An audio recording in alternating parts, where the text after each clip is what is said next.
Prosa de servidor.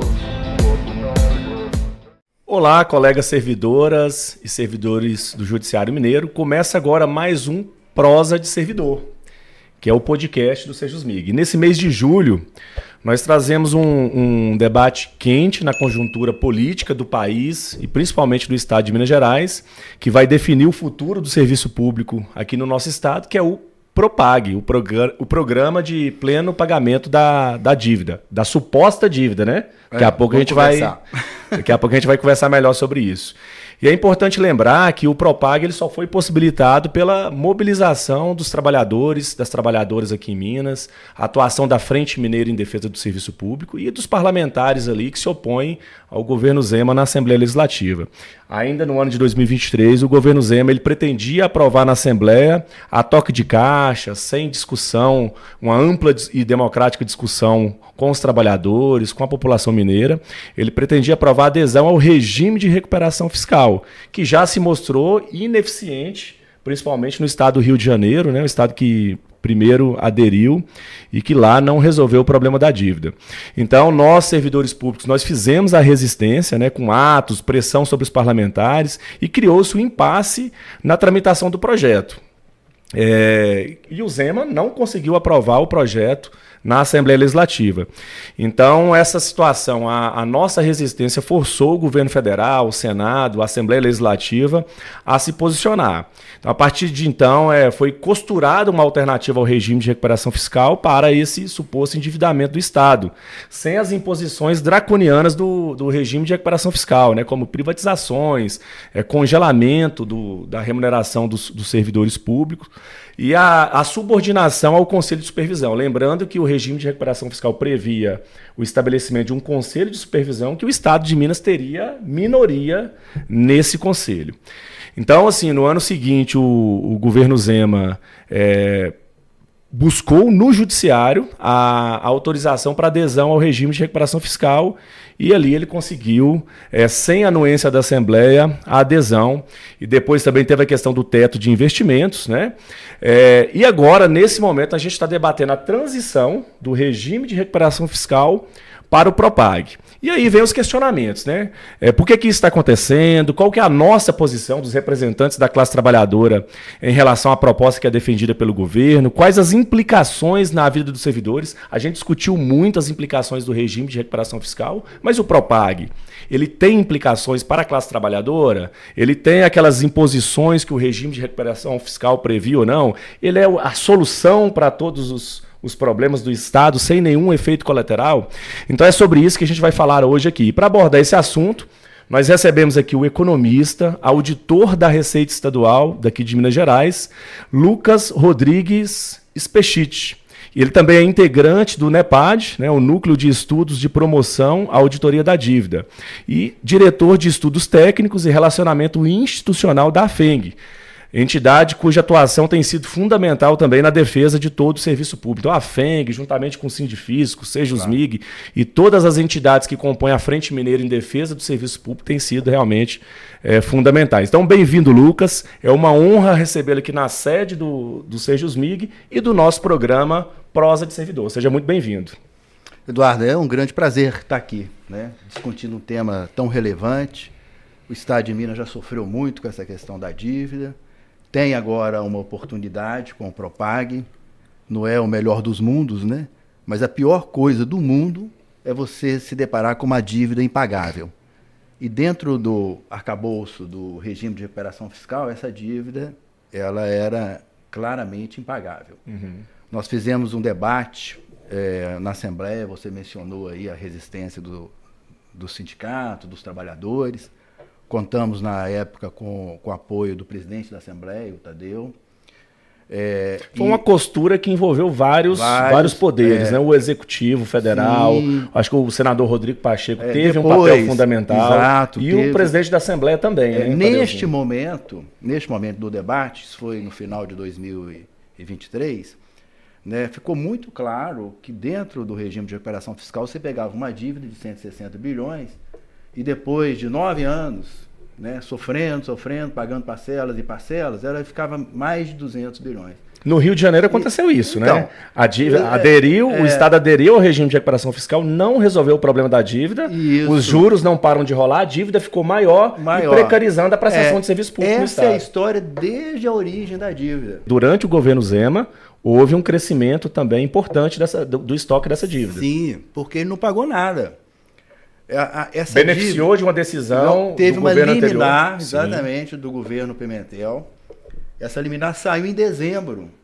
Né? O governo Pimentel o governador Pimentel tinha perdido. Foi uma liminar que o governo Pimentel conquistou, mas que não pôde se beneficiar dessa decisão. E né? o Zema se beneficiou todo o primeiro mandato dele e até agora, a partir só de outubro do ano passado, é que ele começou a pagar parcelas dentro do regime de recuperação fiscal. Então, a dívida, eu costumo dizer assim, a dívida ela condena um governo, né, se ele tem que pagar parcelas cada vez maiores. Então é um assunto muito, muito complicado e ele é um assunto que precisa ser resolvido, né, para que a gente possa caminhar prestando bons serviços, né? A dívida existe, precisa ser paga, mas dentro de um contexto que o Propag propõe, que é um contexto pagável. Né? Nós questionamos o estoque da dívida, que a gente já, né, nos levantamentos que nós fazemos, essa dívida já foi paga 2 ou 3 vezes. Né? Mas, em relação ao horizonte que o Propag propõe, de juros zero, e eu queria falar depois mais sobre isso, viu, Eduardo? É possível pagar, sim. Né? É possível pagar e sem vender nada. Olha então, só. isso é um debate que a gente... É possível pagar sem vender o nosso patrimônio e daqui a pouco a gente vai fazer um debate também sobre a necessidade de auditar essa dívida. Sim, podemos separar, sim, nesses dois momentos. Sem prejuízo desse trabalho que precisa ser feito. Sim, exato. Né? A auditoria, ela sempre é necessária. Né? Porque você pode encontrar, inclusive, erros materiais. Né? Como encontramos. Né? Veja bem, a dívida... Ela foi contraída a taxas de 7,5%, naquela parte dos títulos que existiam. Esse 7,5%, na verdade, eles dividiram por 12 e fizeram juros sobre juros. Então não dava 7,5%, dava 7,78%. E juros sobre juros, acho que a legislação não permite. Não autoriza, não permite. Então, só por esse detalhe... nós tivemos um prejuízo de 2 bilhões de reais. Em 2013 isso foi revisto, mas não do jeito que a gente gostaria, mas foi revisto. E o índice, que era o GPDI, passou a ser o índice IPCA. É importante lembrar essa história. Então, a partir de 2014, a dívida passou a ser corrigida pelo IPCA e não pelo GPDI. E por que isso é muito importante? Porque o IPCA, desde... a dívida rolou lá em 98. Desde 99, o IPCA é o índice oficial da inflação. O IGPDI, ele carrega nele uma variação do câmbio. E isso todos os estados sofreram demais. Em Minas Gerais, teve um ano que a nossa dívida ela cresceu, só por conta disso, 25%. Imagina uma dívida que cresce 25% em um ano. Então, uma das coisas que a gente levanta, né, em relação ao estoque é que se essa dívida fosse corrigida pelo IPCA desde o início dela, ela não seria hoje 160 bilhões, seria metade.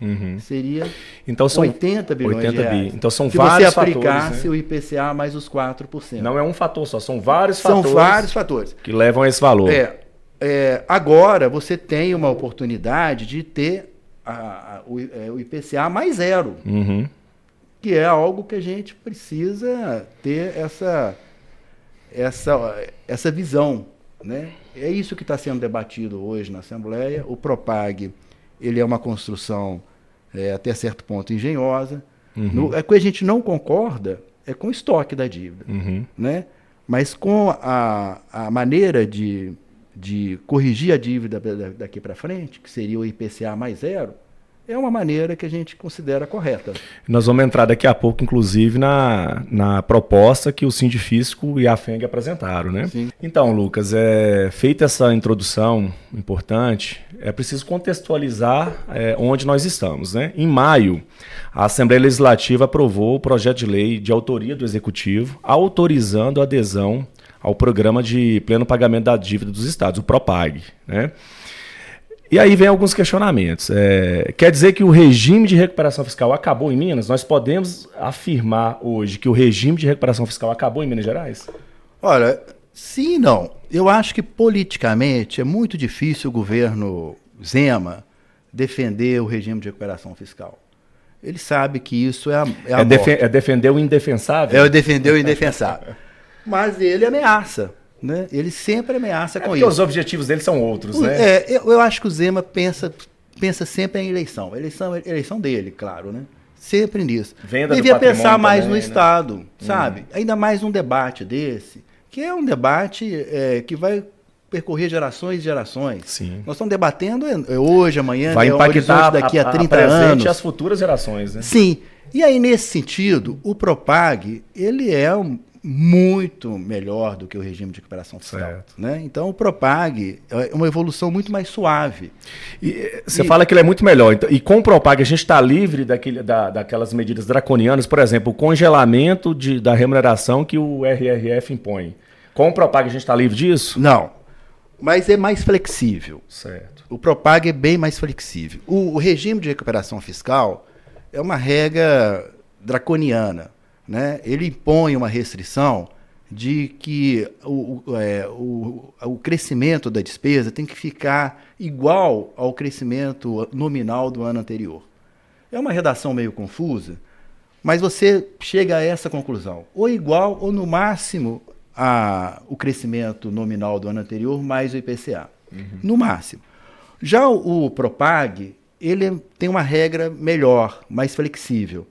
Né? Então, no PROPAG, se você tiver um aumento real da receita, um ganho real da receita, você pode levar isso para os investimentos sociais, para os gastos com educação, saúde. Então, aquele decreto do Zema, do teto de gastos, ele cai por terra? Então, não existe o teto de gastos nas duas construções, mas são construções diferentes. Então, por exemplo, no PROPAG, se você tiver um ano bom, que você tenha, por exemplo, um superávit primário positivo, né? E você pode, se houve um aumento real da receita, você pode levar 70% do aumento dessa receita, 70%, para os gastos do Estado. Se você tem um ano que não é tão bom, por exemplo, se você fechou o ano com déficit primário, aí você leva 50% do aumento real. Então, é o IPCA mais 70% ou IPCA mais 50%. É melhor. E tem um efeito também, que é positivo, que coloca todos nós preocupados com o aumento real da receita. Isso é uma coisa positiva para nós. Né? Principalmente no caso de Minas Gerais, que tem uma renúncia fiscal muito grande. Então, a gente pode trabalhar a receita, fazer que ela cresça, fazer que ela tenha crescimento reais, como tivemos no ano E o governo passado. sempre tentando trabalhar do outro lado da ponta, né? A contenção de investimentos, né? Sim. E não há esse debate sendo feito da questão das receitas, né? De ampliação de receitas. Olha, inclusive eu tenho aqui uma notícia, eu vou até te falar na forma de denúncia. Porque, olha só, denúncia. Importante. Esse ano nós estamos com porque nós trabalhamos com meta lá na Secretaria da Fazenda. Este ano, infelizmente, se considerar até hoje, de 1º de janeiro até dia 23, né, hoje é um pouco, mas eu tenho até o dia 23 de junho, quase até hoje, nós estamos R$1 bilhão abaixo da meta. Isso é muito grave. Tem muito tempo que eu não vejo isso, Eduardo. Muito tempo. E depois eu gostaria de explicar as razões disso. Sabe? Eu queria explicar depois as razões disso, porque não deveria estar dessa forma. Pode explicar, vamos explicar. Olha, o governo Zema, ele está... a gestão da Secretaria da Fazenda está um horror. A Secretaria da Fazenda hoje está praticamente parada. O governo não cumpriu o acordo que fez com a gente. Nós entregamos o ano passado um superávit fiscal de 5,7 bilhões de reais. Nós entregamos uma meta, a meta era 92 bilhões de reais. Nós fizemos 96 bilhões de reais. Entregamos 4 bilhões a mais. E pelo acordo que nós temos com o governo, quando a gente supera a meta, a gente tem um percentual que a gente leva para a nossa gratificação. Por que a gente faz isso? Porque o governo ele não respeita a database, ele não dá reajuste no vencimento. Descumpriu o acordo, até com o pessoal da segurança, vários acordos. Então, nós temos uma política de 50 anos que quando a gente faz mais do que um aumento real da receita, parte disso a gente consegue recompor na nossa gratificação. É uma forma até de valorizar quem está trabalhando na ponta. É como se fosse uma produtividade. Sim. Né? Então, assim, é uma forma de valorizar. Isso foi descumprido pelo governo até agora. Ele não fez isso. Então, a Secretaria da Fazenda toda, não é só... Todos os nossos colegas auditores, eles estão indignados com isso. Eles não aceitam essa situação. E isso tem um reflexo no trabalho. Descumprimento de acordo é algo muito grave. É muito grave, gravíssimo. E essas são questões que a gente está debruçando aí. Desculpa estar trazendo aqui mas é uma para questão nossa séria, conversa. é importante. Mas você é um sindicalista de guerra e você sabe como é que é. Né? Na luta de classes, nós somos do mesmo lado, viu, Lucas? Agora, voltando aqui um pouquinho para o Propag, tem uma série de divergências, né, entre a proposta formulada pela FENG e pelo Sindifisco e aquilo que o governo defende. No dia 10 de junho, a FENG e o Sindifisco apresentaram à Assembleia uma proposta prevendo a adesão ao Propag com redução dos juros reais da dívida a 0% e, ao mesmo tempo, sem a questão da privatização ou da venda das estatais, sem a perda do patrimônio. Qual que é a diferença entre essa proposta e aquilo que é defendido pelo governo Zema? É o seguinte, o governo ele deveria olhar o impacto no orçamento. Isso é muito importante. Então, dentro do Propag, quando você consegue abater a dívida em mais de 20%, vendendo ativos, realmente dentro do Propag fica mais barato. Porque você diminui o estoque da dívida, então você diminui Faz também um abatimento as parcelas. É um abatimento importante. E o fundo, que tem um fundo de equalização federativa dentro do Propag, que foi criado assim, eu vou até explicar um pouco isso. É porque vários estados pagaram as dívidas e alguns não tinham dívida. Então, para compensar esses estados que pagaram a dívida, e como o Propag tem um juros menor, o governo criou ali um fundo de equalização federativa, que é um recurso que você alimenta, que é distribuído entre todos os estados. Então, no caso do abatimento da dívida em 20%, a taxa de juros desse fundo é de 1%. Se você não vende nada, você tem uma taxa de juros de 2%. Então, o Estado de Minas teria que alimentar esse fundo com 2% e não com 1%. Então, para Minas, realmente tem um ônus aí. Mas parte desse valor também volta para Minas, porque é um fundo que é distribuído depois em todos os estados, inclusive Minas Gerais. Então, não é exatamente o dobro, né? É um pouco menos. Então, fica mais caro aí. Mas, por outro lado, você mantém empresas que rendem arrecadam. A dividendos. CEMIG, por exemplo, tem uma arrecadação importante no estado de Minas Gerais. Olha, só a CEMIG distribuiu de dividendos em 2024 mais de 5 bilhões de reais. Isso, se a gente não tivesse privatizado a CEMIG, teria entrado do caixa do Estado 5 bilhões de reais. Mas como nós privatizamos a CEMIG, entrou só 17% disso, os 850 milhões de reais. Mas juntando os dividendos da CEMIG, os dividendos da Copasa, os dividendos da Codenge e da Codemig, nós temos que entrou em renda para o Estado, né? Sim, 3,2 bilhões de reais. É muito dinheiro. Que no caso da privatização total ou da federalização vai deixar de entrar. Por isso que não vender é mais barato. Nós fizemos a conta ao longo dos 30 anos, que é o tempo aí do Propag, não vendendo fica melhor para Minas 100 bilhões de reais. Ela teria um gasto adicional em função das parcelas, em função do fundo, de 90 bilhões, mas os dividendos ao longo de 30 anos vão bater a casa dos 200 bilhões. Ô, Lucas, mas isso é pensar a longo Vão prazo. bater a casa dos... Mas... Será que o governo Zema pensa a longo prazo? Não. Será que ele quer soluções de Estado Por isso... ou soluções de curto prazo para o seu governo? Por isso que eu falei para você naquela pergunta inicial, quando você falou assim, enterrou o regime de recuperação fiscal? Eu falei sim e não. Porque para o Zema, o regime de recuperação fiscal e o Propag é a mesma coisa. Ele vai gastar 6 bilhões de reais num e no outro. É a mesma coisa. Por quê? Porque é uma escadinha. É uma escadinha. No caso do Propag, é uma escadinha de 20%, 40%, 60%, 80%. Só a partir do 5º ano que você paga as parcelas integralmente. E no caso do regime de recuperação fiscal, é uma escadinha até maior. Você paga 0,11% a cada ano. Só após os 9 anos é que você paga a parcela integral da dívida. Então, para o governo de plantão, tanto faz. Ocorre que, como nós fizemos o debate na Assembleia, como fizemos a denúncia... Se você estiver pensando só no valor, agora se você estiver pensando numa solução para a longo o Estado, prazo, a melhor solução, nossa, aí não tanto faz não. Não, aí o cenário é outro. Se ele fosse um estadista, ele já teria abraçado o Propag há muito tempo. Aliás, se ele fosse um estadista, ele também não ia vender as empresas, porque as empresas, ao longo prazo, elas rendem para o Estado muito mais do que ele arrecadaria. E tem uma questão também, uma dificuldade adicional muito importante, que é o seguinte, ninguém sabe o que essas empresas valem. Você pega, por exemplo, a Codemig e a Codenge, quanto que vale? É O imensurável. pessoal fala assim, pode ser 20 bilhões, pode ser 40 bilhões. Pode ser 20, pode ser 40, tem um... E quem vai avaliar isso? É o credor, é a União, é o BNDES. E se ele avaliar em 20 bilhões? Né? Então tem uma situação muito complicada aí. E também, e o mercado? Quem garante que o mercado vai pagar um valor que essas empresas realmente valem? Olha, o que a gente vê no mercado é que quem tem um pouquinho de dinheiro não vende ações de empresas de energia elétrica, empresas de siderurgia, não vendem. Porque elas pagam dividendos de uma forma muito generosa. É isso que o Estado de Minas recebe, é isso que entra no orçamento do Estado todo ano. E é isso que o governo não está levando para a sociedade para debater.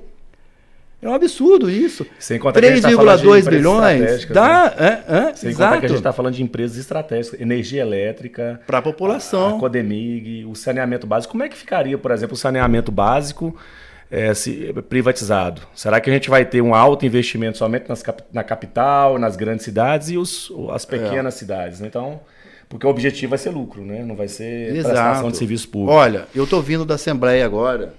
Está tendo lá a discussão da PEC 24, porque tem 2 parágrafos na nossa Constituição, no artigo 15, que fala o seguinte, para vender essas empresas, CEMIG, Copasa, tem que ter referendo. Tem que ter referendo. Tem que fazer uma consulta aos mineiros. E depois tem que ter uma votação qualificada de 3/5. Pois bem, o governo está querendo tirar essas amarras todas. Nós estamos chamando essa PEC lá a PEC do medo. Por que ele tem medo da população? Ele não tem coragem de fazer o debate. Por que não faz o debate a população? Convence então, convence a população que vale a pena e apresenta os números, porque também os números não são apresentados. Agora foi bom você falar disso, a pergunta aqui. Mesmo se Minas Gerais, mesmo após Minas Gerais sair do regime de recuperação fiscal, a gente continuará tendo a ameaça das privatizações dessas empresas? Ou a saída do regime de recuperação fiscal, a gente deixa de fazer essa discussão de privatização? Não, eu acho que essa é uma questão que é uma questão política desse governo, né? Se ele adere, é um projeto de governo. Eu acho que isso é um tema que vai ser sempre colocado. O que a gente está dizendo com todas as letras é que não é necessário privatizar nada. Não é necessário vender nenhum ativo. O juro será 0. É possível, então, negociar um modelo dentro do Propag. Tá lá. Sem vender as nossas estatais, de uma forma que a gente consiga uma solução para a dívida. Sim, porque isso está regulamentado dentro do Propag. Então, para a União, é 0, mesmo sem vender nada. Né? É 0. Isso está lá no artigo 5º, no inciso C, eu acho. Ô Lucas, e por que o Zema, sendo um defensor intransigente do regime, ele defendeu durante vários anos a adesão ao regime de recuperação fiscal, buscou no judiciário, foi para o Supremo Tribunal Federal, e por que agora ele resolveu aderir ao Propag? Não é que ele resolveu, ele foi pressionado a isso. Ele foi pressionado a isso, porque, como eu mencionei antes, nós fizemos um debate na Assembleia, ficou provado lá. O regime de recuperação fiscal, ele não resolve nada. Ele após 9 anos, ele entrega uma dívida de 160 que vira mais de 210 bilhões de reais. Aumenta a dívida, né? Como é que você consegue passar isso na Assembleia? Seria, assim, uma coisa tão absurda que não pegou. Não pegou. Pelo tamanho do absurdo. Então, ele encontrou resistências lá. Isso hoje está decantado, todo mundo viu. E, além disso, você teve articulações políticas. O senador Rodrigo Pacheco. E quando o senador também, Rodrigo Pacheco, entra, eu acho que incomoda demais. Ele entrou em cena, ele levou para o governo federal uma questão séria. Falou, olha, não tem como, essa dívida precisa ser uma dívida pagável. E o governo federal desenhou... Que não envolve só o Estado de Minas, embora o Estado de Minas seja um dos principais, mas não envolve só o Estado de Minas. Não envolve todos os outros estados. Né? Eu não sei se eles vão Minas, aderir Pará, ou não. Rio Grande do Sul, Rio de Janeiro, até São Paulo tem uma dívida muito grande. Você vê um estado como São Paulo tem uma dívida também que sofre. E é difícil pagar. Então, o que está desenhado é uma coisa preciosa para nós. Não é o que a gente quer, porque a gente entende que a dívida nossa não é 160 bilhões, é no máximo 80 bilhões, mas nós entendemos que o Propag é uma conversa boa, no sentido que apresenta uma arquitetura que é pagável ao longo de 30 anos. Né? Mas nós vamos continuar também discutindo politicamente o estoque. Hoje não é viável discutir isso lá. Você vai na Assembleia, eles estão discutindo privatizar a Copasa, a CEMIG, mas quem sabe em algum momento a gente consegue uma articulação política para resolver isso de outra forma. Nós já fizemos também no passado discussões importantes. Né? A Lei Candir, nós lideramos essa discussão. Nós levantamos, na época, um valor que o governo teria que nos compensar em 135 bilhões de reais. Nós colocamos uma mala lá na Praça da Assembleia, lembra, né? Um tamanho que caberia, um tamanho real, que caberia 135 bilhões de reais em notas de 100. E a conta em centavos, né? Então, isso o governo federal deixou de repassar para Minas, né? O governo Zema não soube negociar isso, acabou que os 135 bilhões virou 8,5 bilhões, também parcelado em vários anos. Foi uma péssima negociação, né? Péssima negociação. Mas aqui, o tempo todo, esse tema gravita, né? Tanto o regime de recuperação fiscal quanto o Propag gravita em torno dessa suposta dívida de 160 bi. O que impede que nós façamos uma auditoria? É o momento político, é o contexto político? O que impede que a gente faça uma discussão real, uma discussão efetiva sobre a origem dessa dívida? E você acabou de falar que ela não é 160 bi, ela seria em torno de 80 bi. O que impede que a gente discuta isso? Não, nós estamos procurando o Tribunal de Contas do Estado, estamos procurando a OAB, estamos aqui conversando com você. Então, assim, a AFENG e o sindicato, nós constituímos um núcleo, né? A AFENG, o sindicato, junto com a Auditoria Cidadã da Dívida, que tem um trabalho belíssimo de auditoria da dívida, inclusive em outros países, né? Então nós estamos agindo, né? É uma discussão difícil, né? Você tem um credor do outro lado e essa discussão também que não feita aceita em nível nacional. Mas a gente mas não é uma discussão ultrapassada, não, pelo contrário. Né? Ela continua sendo atual, né? Continua sendo atual. É feito um trabalho lá pela Auditoria Cidadã da Dívida em nível nacional também. Sim. Acho que cerca de 40% do orçamento da União vai para a dívida também. Exato. A dívida que não é auditada. E essa questão da auditoria, em algum momento ela é abordada, seja no regime de recuperação fiscal ou no Propag, há abordagem sobre essa questão da auditoria? Ou se calam, os dois programas, vamos dizer assim, se calam em relação a uma auditoria? Não, aí os princípios da auditoria, eles estão nos dois programas, porque nós estamos olhando o passado. Nós estamos olhando uma dívida que ela lá de 98 e foi se construindo ao longo do tempo. Então, uma arguição que a gente faz, eu vou voltar a dizer, é que o índice GPDI, ele era um índice inadequado. Ele pode, inclusive, ser discutido judicialmente. Porque não era o índice aplicável para corrigir uma dívida. Mas o Zema preferiu fazer a discussão judicial no que diz respeito à autorização para aderir ao Propag. É, do que pois fazer uma discussão dessa. Então, é estranho, né? Inclusive, para aderir... Ele escolhe caminhos estranhos. Regime de recuperação fiscal. Inclusive, para aderir ao regime de recuperação fiscal, tem que abrir mão de todas as ações que foram propostas, né? Sim, teria que abrir mão. Mas o que eu acho é o seguinte, tem uma discussão que é política também, né? Você acha que é razoável uma relação entre entes, União e Estados, você cobrar um índice que no ano, aumentou a dívida em 25%? Não é. Por causa do não câmbio. É razoável, né? Por causa do câmbio.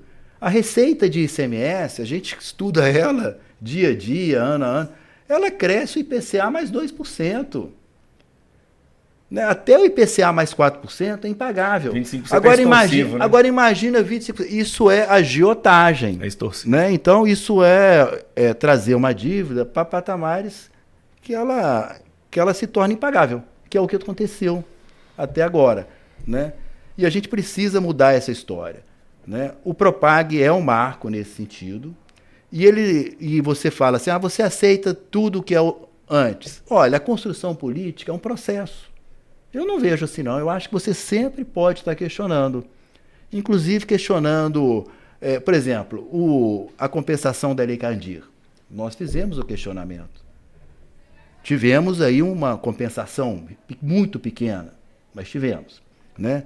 Então você cria maneiras. Por exemplo, tem uma outra ação que nós entramos lá, pela Febrafit, a nossa federação, que está lá no Supremo. Por quê? Porque o governo federal, em vez dele mexer com o imposto de renda, porque o imposto de renda é um imposto repartido, 25% vai para os estados, 25% vai para os municípios. O que ele fez? Em vez dele mexer no imposto de renda, ele criou uma contribuição, mas a base é a mesma. A contribuição social sobre o lucro líquido é lucro das empresas. Isso é tributável pelo imposto de renda da pessoa jurídica. Ele criou um imposto que chama de contribuição, que a base é a mesma, chama de contribuição para não repartir nem com os estados nem municípios. Isso é fraude. No nosso entendimento, isso é uma fraude legislativa, vamos dizer assim, né? na forma de você trabalhar a legislação do imposto. E nós estamos questionando isso no Supremo. Então essa briga, ela é incansável, incessante. Mas nós somos resilientes. A gente não para, não. Inclusive, dentro dessa visão de resiliência, nós, dirigentes aqui do Sejusmig, nós ingressamos com uma ação popular perante o Supremo Tribunal Federal para anular o acordo que foi realizado pelo governo Zema em relação à Lei Candir. Foi menos de 10%, né, do total, por entender que é um acordo lesivo ao patrimônio de Minas Gerais e ao povo mineiro. Perfeito. Mas, infelizmente, está em berço esplêndido lá no Supremo Tribunal Federal. Agora, o Estado está... A luta é dura. A luta é dura. Agora, assim, o Estado está... Mas é mais duro não lutar. Não, a gente não vai deixar de lutar nunca. Ainda que muitas vezes seja inglória, né, a luta. Mas aqui, o Estado está aderindo ao Propag. O Propag, ele é suficiente para resolver o problema da dívida do Estado, sem mexer em outras questões, como a gente comentou aqui, Lei Candir, as isenções tributárias que são concedidas aqui, em percentuais cada vez maiores, a relação entre Estados, União, o juro da dívida estadual. Só o Propag é suficiente ou a gente tem que fazer uma discussão mais ampla? Olha, a discussão mais ampla é sempre necessária. Agora, o Propag é um programa que o desenho dele é para pagar a dívida. Então, dentro do Propag, nós vamos sofrer. Mas ao longo de 30 anos, a gente paga essa dívida. Por quê? Porque os juros são zero. Então, a gente consegue pagar a dívida. Então, é uma solução efetiva. É uma solução efetiva. Diferente do regime de recuperação fiscal. Esse é impagável. Isso aí, a curva é... Iria piorar o problema, como piorou no Rio de Janeiro. O Propag não. Então, nesse aspecto, né, a articulação política ela foi exitosa. O Rodrigo Pacheco liderou um processo que a gente tem que reconhecer que foi muito importante. Junto também com o presidente da Assembleia, o Tadeu, eles fizeram uma construção para criar um programa em que, ao longo dos 30 anos, a gente paga a dívida. Né? Vamos sofrer, mas pagamos. Agora, nós entendemos no mérito que essa dívida não é 160 bilhões de reais. Nós entendemos que ela é pelo menos a metade. Perfeito. Poderíamos pagar essa dívida também de uma forma muito melhor. E O mais que rápido, seria né? mais justo, mais rápido, né? Ô Lucas, então Tá. um tema muito interessante mesmo, muito importante, né? E no nosso programa aqui, Prosa de Servidor, a gente sempre traz algumas dúvidas que são recorrentes aqui, encaminhadas por servidores, servidoras filiados ao nosso sindicato. E uma pergunta recorrente é sobre database. Aqui a gente tem lei estabelecendo database, a recomposição sempre em 1º de maio de cada ano. Parabéns. Obrigado. É uma vitória. Grande vitória. É uma vitória importante, É. né? Muitas categorias buscam, inclusive, Sim. ter essa garantia e mesmo assim a gente tem muito trabalho. Todos os anos é uma luta para o Tribunal de Justiça enviar o projeto de lei, aprovar primeiro nos setores internos, nos órgãos internos do tribunal, aprovar no órgão especial, encaminhar para a Assembleia Legislativa, toda a tramitação na Assembleia, que a gente já conhece, passando nas comissões, 2 turnos em plenário, sanção, e depois, mesmo após a sanção e que o projeto se torna uma norma jurídica, né, uma lei estadual, a gente ainda tem muito trabalho e muita luta para conseguir implementar o direito nos nossos contra-cheques. Mas aí vem um questionamento de vários servidores, ó. Para não pagar a database 2024, o TJMG alega incerteza fiscal ocasionada pela migração do regime de recuperação fiscal para o Propag. Aí o servidor questiona, não teria sido melhor então ficar no regime de recuperação fiscal? Eu acho que é o seguinte, essa recomposição ela é baseada em números da evolução da receita, né? E nós temos bons números de evolução da receita em 2024, né?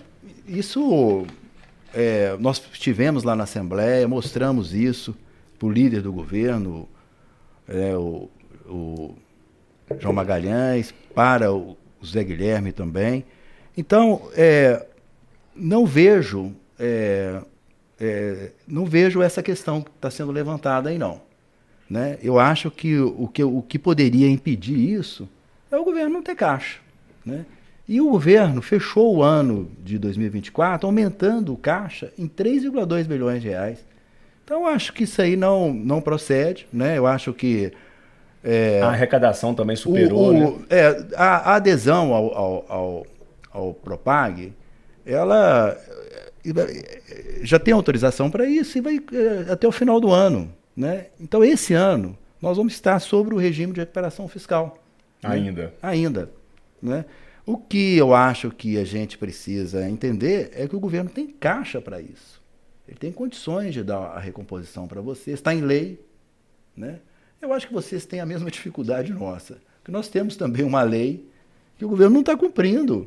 E é sobre uma arrecadação que nós já cumprimos, uma meta que nós já cumprimos. Que é a questão da gratificação que foi então colocada. eu vejo nesse contexto, num contexto mais político. Uhum. Outra questão aqui, ó, o judiciário tem autonomia financeira e orçamentária, tem orçamento próprio. Né? Na prática, será que o RRF ou o Propag fazem tanta diferença assim para os servidores do TJ, já que o tribunal tem orçamento próprio? Não, acho que fazem, porque o Propag ele tem medidas mais flexíveis do que o regime de recuperação fiscal. Como eu disse antes, o regime de recuperação fiscal é uma forca. Né? Ele pega a receita nominal do ano passado e fala assim, a receita nominal deste ano tem que ser igual. Não pode crescer nada. Então é um arroxo salarial enorme em cima do servidor. E aponta uma revisão de 3 em 3 anos. Imagina você ter uma revisão de 3 em 3 anos na sua recomposição salarial. É um horizonte inaceitável, né, nos índices inflacionários que nós temos hoje, de 5%, 6% ao ano. É o trabalhador sempre perdendo o poder de compra. Lembrando que recomposição não é reajuste, a gente está falando de recomposição de perda inflacionária. Exato. E no Propag, eu acho que não só vocês, mas o conjunto dos servidores teria uma condição melhor de fazer valer a lei, né? O Propag, tanto no regime como no Propag, o executivo está dentro, os órgãos, o judiciário, o Tribunal de Contas. Então, são programas de financiamento da dívida e que impõem restrições para todos os órgãos, né? Não apenas o executivo, mas também o judiciário. e todos os órgãos. Um outro ponto aqui que nos afeta bastante e que todo ano impacta, inclusive nas negociações entre o sindicato e o Tribunal de Justiça, diz respeito aos limites da Lei de Responsabilidade Fiscal, a LRF. Sim. E a LRF já impõe muitas restrições aos direitos dos servidores. Né? Claro. Qual a relação entre a LRF e o regime de recuperação fiscal e o Propag? A LRF é uma lei de finanças geral. Ela vale para todos os estados, para todos os entes, todos os municípios, a União. Então, ela busca, né, o que eles chamam uma disciplina fiscal, né, para todos os entes, né, independente se tem dívida ou não. O Propag e o regime de recuperação fiscal são programas que visam, por exemplo, na época do regime de recuperação fiscal, era um estado assim, extremamente endividado, com uma situação que não conseguia pagar nada. Então, ele era obrigado a aderir ao regime de recuperação fiscal para ter algum fôlego de curto prazo, que é a tal da escadinha, você lembra? Você paga 11% a cada ano. Então, são programas destinados a socorrer, vamos dizer assim, estados que estão com uma dificuldade enorme, tem dívida grande e não conseguem pagar essa dívida. Então, são coisas distintas. Agora, as restrições se somam, né? Então, as restrições do regime de recuperação fiscal se somam a outras restrições para quem tem que fazer um programa de rolagem da dívida, né? Seja no molde do regime de recuperação fiscal, seja no desenho do Propag. Mas eu acho que o pior cenário possível é LRF mais regime de recuperação fiscal, né? Eu acho que pior cenário do que esse, acho que a gente não teria. Essa soma, ela é fatal, né? Ela nos mata, né? Agora, uma pergunta muito boa aqui, que eu tenho que dar os parabéns para quem fez essa pergunta aqui. Olha só. Vamos lá. A posição do governo é muito difícil de entender. Quando os servidores pedem reajuste, ele diz que as contas do Estado vão mal. O Estado está quebrado. Na verdade, eu acho que tem duas Minas Gerais, né? Zemas, vou falar para você, eu acho que tem duas Minas Gerais. Tem a Minas Gerais quebrada, para não cumprir direito, para não cumprir lei e para não cumprir, inclusive, acordo judicial. Tem casos de acordo judicial sendo descumprido pelo governo Zema. Mas tem uma outra Minas Gerais que é da propaganda do governo. Ele vai lá no Instagram, né, encher o peito para dizer que o Estado é bem gerido, que tem superávit, que Minas está nos trilhos. Então, Lucas, o que é verdade, o que é mentira nesse discurso do governo? Minas Gerais vai bem ou vai mal? Minas Gerais está no trilho ou o Estado está quebrado? O governo é contraditório, né? Pois é, vamos começar pelo governo, né? Acho que o governo que olha só a eleição dele, né? Então, quando ele olha para o servidor, olha para você assim, fala que o Estado está quebrado. Quando ele olha para a sociedade, fala, olha, as contas estão ajustadas. Sou o melhor gestor. Sou o melhor gestor. E eu acho que não é uma coisa e nem outra, sabe? Eu acho que assim, a gente tem desafios importantes no Estado de Minas Gerais. Nós temos algumas coisas que é um patrimônio nosso. Não é... Aliás, esse governo está tentando desfazer esse patrimônio, mas não conseguiu ainda. A gente é resiliente. Nós temos uma administração tributária, como também nós temos um judiciário, eu acompanho, viu, o trabalho de vocês. É um patrimônio, a gente trabalha muito bem, a gente tem bons serviços prestados à população. Então, quando a gente pega desafios, a gente cumpre, né? Eu estava mencionando as contas de 2024. As contas de 2024, nós superamos metas, superamos em 4 bilhões de reais. É muita coisa, muito Era muita coisa. Você tinha uma meta de 92 bilhões de reais, que já era alta. Nós fizemos 96. O sarrafo já estava alto, já conseguiram superar. Então, é claro que isso coloca as contas do governo numa situação muito boa, né? Agora, esse governo, ele enfrenta um desgaste com a gente que eu acho assim, extremamente prejudicial ao interesse público. Como é que esse governo trata uma administração como essa do jeito que está tratando agora? Eles querem que a gente trabalhe sem receber? Isso nós não vamos fazer, Eduardo. Por quê? Porque nós trabalhamos hoje, amanhã e depois da manhã. Nós temos uma responsabilidade com a nossa Secretaria de Fazenda. Nós não vamos deixar ele desmantelar. Nós fizemos um concurso lá, recente, entraram 430 auditores fiscais. Já saíram mais de... E parabéns pela luta, porque garantir concurso público num governo como esse, meu amigo... E foi pauleira. É uma mega vitória, viu? Foi uma mega vitória. Vitória nossa, da FENG e do sindicato, que nós que levantamos. Então, de parabéns, meu amigo. De parabéns. Então, assim, é uma luta, né? Agora, se você abrir os números desse ano, nós estamos R$1 bilhão abaixo da meta. Nós tínhamos que fazer até agora 55 bilhões de reais, fizemos 54. O Estado está sofrendo, né? E a gente poderia estar numa situação melhor. Nós ficamos quase 2 dias na semana sem trabalhar direito, porque nós temos que resistir a esse governo. Nós temos que fazer uma denúncia, nós temos que fazer uma manifestação, nós temos que cruzar os braços. Olha que coisa horrível. Um auditor fiscal ter que cruzar os braços para se fazer ouvir. É uma lástima. É algo que, assim, eu tenho muito tempo de casa, sabe? Eu já estou com 31 anos de fiscalização. Nunca enfrentamos um governo tão difícil como esse, de não Lucas, dialogar. E se o governo não está dando a devida atenção para quem cuida da arrecadação do Estado, meu amigo, imagina o que está fazendo com quem cuida do meio ambiente, com quem cuida de várias outras questões que não são de primeiro interesse desse governo. Não são mesmo. É uma situação muito difícil. O secretário de Fazenda, ele não tem força, ele não leva as questões como deveria, é uma responsabilidade dele, porque é um conflito interno e que está sem solução. Então, assim, respondendo a sua pergunta, as contas estão, o governo está no trilho ou não está? Eu acho que caminha mais para não estar, viu, Eduardo?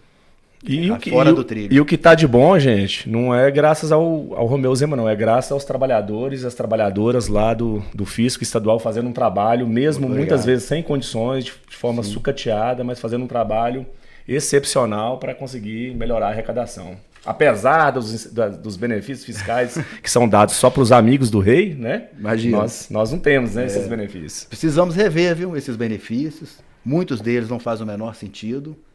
E é um desafio nosso. É uma responsabilidade nossa também. São muitos desafios. Pessoal, infelizmente, chegamos ao fim aqui de mais um Prosa de Servidor. Tudo que é bom e muito bom, não dura o tempo que a gente gostaria que durasse, né? Esse é um programa produzido pela equipe de comunicação do Sejusmig. Eu quero agradecer a audiência de cada uma de vocês. Programa que vai ao ar em 6 plataformas de podcast. Vamos estar aí no Spotify, dentre várias outras plataformas. Quero agradecer ao meu amigo Lucas Spechit, que é economista, especialista, auditor fiscal, pela valiosa contribuição, e fica à vontade aí para fazer uma saudação e dirigir também a nossa categoria, a sua categoria, a população mineira também que nos assiste. Obrigado.